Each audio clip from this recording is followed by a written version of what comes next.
நம்ம school, college and parents இவங்க எல்லாருமே வந்து நம்மளை ஏமாற்றிட்டு இருக்காங்க அப்படின்னு சொன்னால் நீங்கள் நம்புவீங்களா? எஸ், அவங்க நம்மளை ஏமாற்றிட்டு தான் இருக்காங்க. எல்லாருமே வந்து சின்ன வயசுலேருந்து நமக்கு ஒரு விஷயம் சொல்லிகிட்டே இருப்பாங்க. நீ நல்லா படிக்கணும்டா, நீ நிறையா மார்க் எடுக்கணும்டா, அப்போ தான் வந்து நீ ஃபியூச்சரில் ஒரு நல்ல கம்பெனியில் ஒர்க் பண்ண முடியும், நாளைக்கு ஒரு ஏசி ரூமில் உட்காந்து ஒர்க் பண்ண முடியும், நீ ஒரு சக்ஸஸ்ஃபுல்லாக இருக்க முடியும் அப்படின்னு சொல்லி நமக்கு சின்ன வயசுலேருந்து நிறையா விஷயம் சொல்லிட்டு இருப்பாங்க. நீ நல்லா படிக்கணும், நல்லா மார்க் எடுக்கணும் அப்படின்னு சொல்லி. இன்ஃபேக்ட் நிறையா பேர் வீட்டில் வந்து இது ஒரு டார்ச்சராகவே பண்ணுவாங்க அப்படின்னு சொல்லலாம். எப்படின்னா 99 மார்க் எடுத்தால் கூட அந்த 1 மார்க் எங்கே போச்சு அப்படின்னு சொல்லி அடிக்கிறவங்க வீட்டில் நிறைய பேர் இருக்குது. எங்கள் வீட்டில் அப்படி தான் பண்ணுவாங்க. ஸோ இந்த மாதிரி வந்து நிறையா பேர் வீட்டில் இருக்காங்க. ஸோ இந்த வீடியோவில் வந்து நம்ம எதை பற்றி நம்ம பார்க்க போகிறோம் அப்படின்னா, நம்ம வீடியோஸ் பார்க்குறவங்க எல்லாருக்குமே மேக்ஸிமம் தெரிஞ்சிருக்கும். நான் ஒரு சாஃப்ட்வேர் இன்ஜினியராக ஒர்க் பண்ணிட்டு இருக்கேன். நான் வந்து இன்றைக்கி லைஃப்பில் ஏதோ ஒரு விஷயம் பண்ணிட்டு இருக்கிறதுக்கு என்னோட மார்க்ஸ் தான் வந்து யூஸ்ஃபுல்லாக இருந்துச்சா அப்படின்னு கேட்டிங்கன்னா, இந்த வீடியோ ஃபுல்லாக பாருங்கள். அதை பற்றி தான் இந்த வீடியோவில் நம்ம டிஸ்கஸ் பண்ண போகிறோம். அப்படி ஒரு வேளை மார்க் அவ்வளோ இம்பார்ட்டன்ட் கிடையாது அப்படின்னா, இப்போ மார்க்கை தவிர நம்ம எந்த ஒரு விஷயத்துக்கு வந்து ரொம்ப இம்பார்ட்டன்ஸ் கொடுக்கணும் அப்படின்னு சொல்லி தான் இந்த வீடியோ நம்ம பார்க்க போகிறோம். வீடியோ கண்டிப்பாக ஸ்கிப் பண்ணாமல் ஃபுல்லாக பாருங்கள். அதுக்கு முன்னாடி நம்ம சேனல் இப்போ தான் நீங்கள் ஃபர்ஸ்ட் டைம் பார்க்குறீங்க அப்படின்னா, திஸ் இஸ் அபத் சாஃப்ட்வேர் இன்ஜினியர். இது வரைக்கும் நம்ம சேனலை சப்ஸ்கிரைப் பண்ணாமல் பார்த்துட்டு இருக்கவங்களும் வந்து மறக்காம சப்ஸ்கிரைப் பண்ணி வச்சுக்கோங்க. Let's get into the video.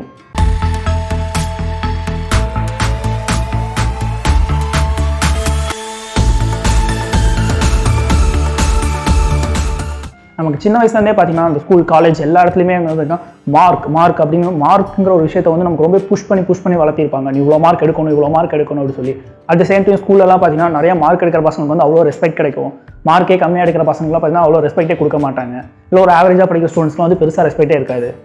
ரொம்ப நிறையா மார்க் எடுக்கிற பசங்களாம் மட்டும் பார்த்தீங்கன்னா ஏதோ ஹீரோ மாதிரி பேசுவாங்க. ஸோ இந்த மாதிரி விஷயம்லாம் வந்து எல்லா வீட்லையும் நடக்கும். அட் த சேம் டைம் நிறையா பசங்களுக்கு பார்த்தீங்கன்னா மார்க்குனால அந்த படிப்பு மேலே ஒரு வெறுப்பே வந்துடும் அப்படின்னு சொல்லலாம். உண்மையாலுமே வந்து நீங்கள் 10th 12th அண்ட் காலேஜ் எல்லாத்துக்குமே வந்து நிறையா மார்க் எடுத்திருந்தால் மட்டும்தான் வந்து நீங்கள் ஏதோ ஒரு கம்பெனியில் போய் ஒர்க் பண்ண முடியுமா அப்படின்னு சொல்லி கேட்டிங்கன்னா கண்டிப்பாக கிடையாது. உங்களுக்கு ஒரு குட்டி எக்ஸாம்பிள் ஒன்று சொல்கிறேன். ஸோ உங்களுக்கு அண்டர்ஸ்டாண்ட் பண்ணிக்கிறது இன்னும் கொஞ்சம் ஈஸியாக இருக்கும். இப்போ நீங்கள் ஒரு டிரைவிங் லைசன்ஸ் எடுக்க போகலான்னு இருக்கீங்கன்னு வச்சுக்கோங்களேன். உங்களுக்கு ஒரு 18 வயசு ஆயிடுச்சு. உங்கள் கூட அங்கே டிரைவிங் லைசன்ஸ் எடுக்கிறதுக்கு ஒரு 25 வயசு ஒருத்தர் உங்கள் கூட வந்து லைசன்ஸ் போடுறதுக்கு வந்திருக்காருன்னு வச்சுக்கோங்க. அங்கே இருக்க இன்ஸ்பெக்டர் உங்களோட 2 பேரோட டிரைவிங் ஸ்கில்லை பொறுத்து தான் வந்து உங்களுக்கு லைசன்ஸ் கொடுப்பாங்களே தவிர இவரோட ஏஜ் பெரியவராக இருக்காது அப்படின்னு சொல்லி அவருக்கு கொடுக்க மாட்டார். ஸோ இந்த இடத்துல பார்த்தீங்கன்னா ஏஜ் அப்படிங்கிறது பார்த்தீங்கன்னா ஜஸ்ட் ஒரு குவாலிஃபிகேஷன்.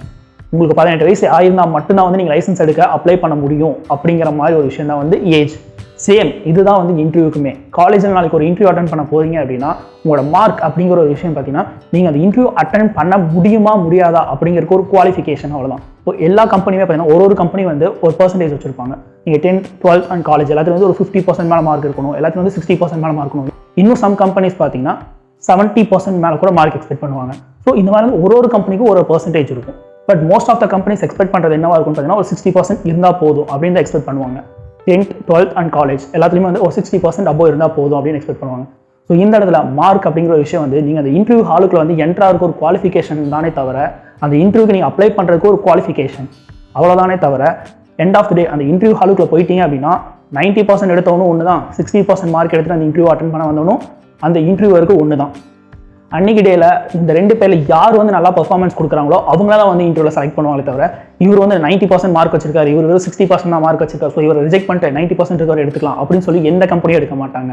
இந்த இடத்துல தான் வந்து நம்ம எல்லாருமே வந்து முக்கியமாக தெரிஞ்சுக்க வேண்டிய ஒரு விஷயம், இன்க்ளூடிங் பேரண்ட்ஸ் கூட. மார்க் வந்து ஒரு இன்டர்வியூ அட்டன் பண்ணுறதுக்கு ஒரு குவாலிஃபிகேஷன் தானே தவிர உங்களை இன்டர்வியூவில் அந்த கம்பெனி உங்களை செலக்ட் பண்ணுறதுக்கு எந்த விதத்திலும் உங்கள் மார்க்ஸ் யூஸ்ஃபுல்லாக இருக்காது. உங்கள் நாலேஜ் தான் வந்து அந்த இடத்துல பேசும். ஸோ இந்த இடத்துல ஒரு சில பேர் யோசிக்கலாம், நம்ம மார்க் நிறைய எடுத்தால் நாலேஜ் வராதா நமக்கு அப்போ அப்படின்னு. ஒரு சப்ஜெக்டை புரிஞ்சு படிக்கிறதுக்கும் ஒரு புக்கில் இருக்க டெஃபினிஷன்ஸ் அப்படியே ரீட் பண்ணிட்டு போய் எக்ஸாமில் எழுதி 100 out of 100 வாங்குறதுக்கும் நிறைய டிஃப்ரென்ஸ் இருக்குது. இதுக்கான டிஃப்ரென்ஸ் பார்த்தீங்க அப்படின்னா நான் ஆல்ரெடி ஒரு வீடியோ போட்டிருக்கேன், ஒரு கேம்பஸ் இன்டர்வியூக்காக ஒரு வீடியோ போட்டிருந்தேன். ஸோ அந்த வீடியோவில் வந்து நான் மென்ஷன் பண்ணியிருந்தேன். அங்கே வந்து நான் கொஞ்சம் டெக்னிக்கலாக பேசியிருந்தேன். இங்கே வந்து கொஞ்சம் சிம்பிளாக எல்லாருக்கும் புரியிற மாதிரி ஒரு விஷயத்தை சொல்கிறேன். இப்போ நம்ம ஒரு லெட்டர் எழுதுறோம் அப்படின்னா அந்த லெட்டரில் வந்து ஒரு சென்டென்ஸ்க்கும் இன்னொரு சென்டென்ஸ்க்கும் வந்து செப்பரேட் பண்ணி காட்டுறதுக்காக நம்ம ஃபுல் ஸ்டாப் வைப்போம், கரெக்டாக? இதே மாதிரி தான் பார்த்தீங்கன்னா ப்ரோக்ராம் எழுதும்போது ஒரு லைனுக்கும் இன்னொரு லைனுக்கும் வந்து செப்பரேட் பண்ணி காட்டுறதுக்காக பார்த்தீங்கன்னா செமிகோலன் யூஸ் பண்ணுவாங்க. இதை வந்து நாங்கள் இன்டர்வியூ அட்டன் பண்ண போகும்போது எங்கள் காலேஜில் ஒரு பொண்ணுக்கு கேட்டுட்டாங்க வாட் இஸ் செப்பரேட்டர் அப்படின்னு சொல்லி. பட் அந்த பொண்ணுக்கு பார்த்தீங்கன்னா அந்த விஷயம் சுத்தமாக தெரியல. பிகாஸ் இந்த மாதிரி சின்ன கொஸ்டின்லாம் வந்து எந்த எக்ஸாம்லையும் கேட்க மாட்டாங்க, எந்த ஒரு எக்ஸாம் பேப்பர்ஸ்லையும் கேட்க மாட்டாங்க. ஏன்னா இது வந்து சிம்பிளான ஒரு கொஸ்டின். ஸோ இதெல்லாம் வந்து எக்ஸாமில் கேட்டு டைம் வேஸ்ட் பண்ண மாட்டாங்க. ஸோ அதனால் வந்து அந்த பொண்ணு இதை பற்றி படித்ததே கிடையாது. ஜஸ்ட் புக்கில் இருக்க ப்ரோக்ராமில் வந்து அப்படியே மனப்பாடம் பண்ணிட்டு போய் எக்ஸாமில் எழுதி நிறைய மார்க் எடுக்க பொண்ணு. அந்த பொண்ணோட காலேஜ் மார்க் எவ்வளோன்னு பார்த்தீங்கன்னா 90%. பட் இந்த ஒரு சிம்பிளான ஒரு சின்ன விஷயம் தெரியல. பிகாஸ் புக்கில் இருக்க ஒரு விஷயத்தை அப்படியே மனப்பாடம் பண்ணிட்டு போய் எக்ஸாமில் எழுதி யார் வேணால் மார்க் எடுக்கலாம். உங்களுக்கு ஒரு மெமரி பவர் இருந்தால் மட்டும் போதும் இதுக்கு. இந்த மாதிரி சின்ன விஷயம்லாம் யாருக்கு ரொம்ப நல்லா தெரிஞ்சிருக்கும் அப்படின்னா அந்த சப்ஜெக்ட்ஸை ரொம்ப நல்லா அண்டர்ஸ்டாண்ட் பண்ணி படிக்கிறவங்களுக்கு தான் அதை பற்றி நல்லா தெரிஞ்சிருக்கும். பிகாஸ் அவங்க அந்த சப்ஜெக்ட்ஸில் இருக்க சின்ன விஷயத்தை உங்களுக்கு வந்து எக்ஸ்ப்ளோர் பண்ணுவாங்க. சும்மா புக்கை பார்த்து அப்படியே ரீட் பண்ணிட்டு போய் எக்ஸாமில் எழுத மாட்டாங்க. அவங்க ஒரு சின்ன சின்ன விஷயத்தையும் வந்து எக்ஸ்ப்ளோர் பண்ணி கற்றுப்பாங்க. ஸோ இதுதான் வந்து நாலேஜுக்கும் மார்க்ஸுக்கும் ஆன டிஃப்ரென்ஸ். ஒரு பையனுக்கோ ஒரு பொண்ணுக்கோ வந்து 95%, 100% எவ்வளோ வேணால் மார்க் வச்சுருக்கோம். பட் நாலேஜுங்கிற ஒரு விஷயம் இல்லை அப்படின்னா அவங்களால எங்கே போனாலும் சக்ஸஸ்ஃபுல்லாக இருக்க முடியாது. பட் இதுவே மார்க் 70% வச்சிருக்கான், ஒரு 60% வச்சிருக்கான் அந்த பையனுக்கு டெக்னாலஜி அந்த சப்ஜெக்ட்ஸில் ஒரு நல்ல நாலேஜ் இருந்துச்சு அப்படின்னா அந்த பையன் எங்கே வேணால் போய் சக்ஸஸ்ஃபுல்லாக இருப்பான்.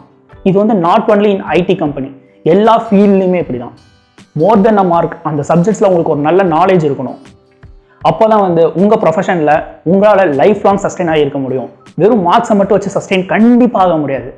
பட் நம்ம ஸ்கூல், காலேஜ், ஈவன் நம்ம பேரண்ட்ஸ் கூட பார்த்தீங்கன்னா மார்க் அப்படிங்கிற விஷயத்தெல்லாம் ஃபோக்கஸ்டாக இருக்காங்களே தவிர நீ அந்த கான்செப்ட்ஸை அண்டர்ஸ்டாண்ட் பண்ணி படிச்சியா அப்படின்னு சொல்லி யாருமே வந்து கேட்கறது கிடையாது.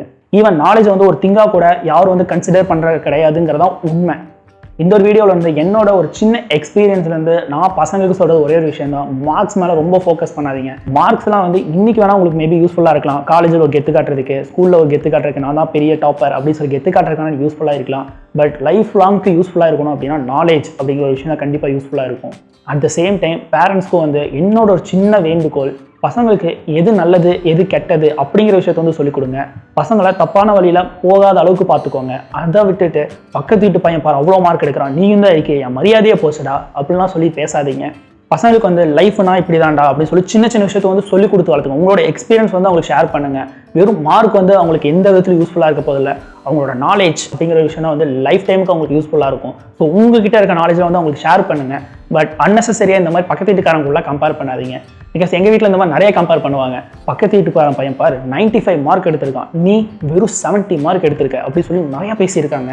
பட் இன்றைக்கி அதே பக்கத்து வீட்டுக்கார பையன் என்கிட்ட வந்து கேட்டுட்டு இருக்கான், உங்கள் கம்பெனியில் ஏதாவது ஒர்க் இருந்தால் சொல்கிறா, எனக்கு ஜாப் வேணும்டா அப்படின்னு சொல்லி. எங்கள் மம்மிக்கு மூஞ்சியே இல்லை. அவ்வளோதாங்க, ஆல்மோஸ்ட் நான் எல்லா விஷயத்தையுமே சொல்லிட்டேன். மோர் தென் அ மார்க், உங்ககிட்ட நாலேஜ் மட்டும் இருந்துச்சு அப்படின்னா இன்றைக்கி மேபி நீங்கள் சக்ஸஸ்ஃபுல்லாக இல்லாமல் இருக்கலாம். பட் லைஃப்பில் என்றைக்காவது ஒரு நாள் கண்டிப்பாக சக்ஸஸ்ஃபுல்லாக இருப்பீங்க. Knowledge is power. ஸோ அவ்வளோதாங்க, ஆல்மோஸ்ட் வந்து இந்த வீடியோ எந்த அளவுக்கு ஷேர் பண்ண முடியுமோ அந்தளவுக்கு ஷேர் பண்ணுங்கள். பிகாஸ் இன்னுமே வந்து நிறையா பேர் வீட்டில் பார்த்தீங்கன்னா, நிறைய பேர் மீன்ஸ் இன்னும் இந்த லோயர் மிடில் கிளாஸ் வீட்டில் இருக்கவங்களாம் பார்த்தீங்கன்னா, பிகாஸ் அவங்க பேரண்ட்ஸ்லாம் வந்து அவ்வளோ நாலேஜ் இருக்காது, அவங்க வந்து அவ்வளோ படிச்சிருக்க மாட்டாங்க. ஸோ அவங்களுக்கு அந்தளவுக்கு நாலேஜ் இருக்காது. அவங்கள பொறுத்த வரைக்கும் மார்க்ஸ் தான் வந்து இம்பார்ட்டன்ட் அப்படிங்கிற ஒரு விஷயத்துல எல்லாருமே இன்னும் நிறைய பேர் இருக்காங்க. ஸ்கூல் ஃப்ரெண்ட்ஸ், காலேஜ் ஃப்ரெண்ட்ஸ் எல்லாருக்கும் வந்து இந்த வீடியோ ஷேர் பண்ணி விடுங்க. அட்லீஸ்ட் இதுக்கப்புறமா அவங்க தெரிஞ்சிருக்கட்டும் மார்க் வந்து அவ்வளோ இம்பார்ட்டன்ட் கிடையாது அப்படின்னு. ஆஸ் யூஷுவல் இந்த வீடியோ உங்களுக்கு பிடிச்சிருந்துச்சு அப்படின்னா லைக் பண்ணுங்கள். இந்த வீடியோ பற்றின ஒப்பீனியன், ஃபீட்பேக், எந்த ஒரு டவுட் இருந்தாலும் கமெண்ட் பண்ணுங்கள். இந்த வீடியோவில் வந்து நான் ஏதோ ஒரு விஷயம் தப்பாக பேசியிருந்தேன் அப்படின்னா அதையும் வந்து கமெண்ட் பண்ணுங்கள். இந்த விஷயத்தை நீங்கள் திருத்திக்கணும் அப்படின்னு சொல்லி கமெண்ட் பண்ணுங்கள். கண்டிப்பாக நான் திருத்திக்கிறேன். அண்ட் நம்ம சேனலை இன்னும் நீங்கள் சப்ஸ்கிரைப் பண்ணாமல் பார்த்துட்டு இருக்கீங்க அப்படின்னா மறக்காமல் சப்ஸ்கிரைப் பண்ணிக்கோங்க. நெக்ஸ்ட் வீடியோவில் பார்க்கலாம். Tata, bye bye, take care.